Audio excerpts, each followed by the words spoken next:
Okay mga idol, i-continue natin yung vlog 24. So ito, sineparate natin yan para itong part na to ay maging kasama na ng primary. So ganun din ang gagawin natin dito. So ito bibiyakin natin itong part na to para mag-separate to. So actually kasi, nung una, wala pa yung mga sanga na yan. So ito yung putol niya, yan yung putol. Diyan sa putol na yan, magkakasama sila nung una. Tapos, ito ngayon ay i-curve natin to para maging maayos. So sabi ko dun sa vlog 24 ko, ito lang ititira natin, tatanggalin tong part na to para lumabas yung tapering nito, yung movement nito. Yan.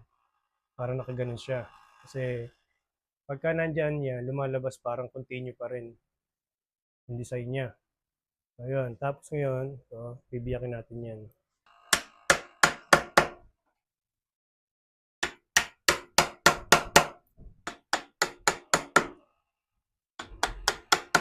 So yun, isang technique yun para ano, mag-separate siya dun sa ibang branches. Para hindi siya tapat-tapat. So, tapos, dun sa paggagawa ng ganito, kinakailangan, laliman nyo na. Kasi pag hindi nyo nilaliman, ang mangyayari sa kanya, sa loob lang ng ilang buwan, kaya niya ihilom yan.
Okay mga idol, eto na natapos na natin yung pag-curving dito sa part na yan. Kanina, magkakasama itong 1, 2, 3 na to. So magkakasama yan. So biniyak natin, sineparate natin siya, ginawa natin tatlo.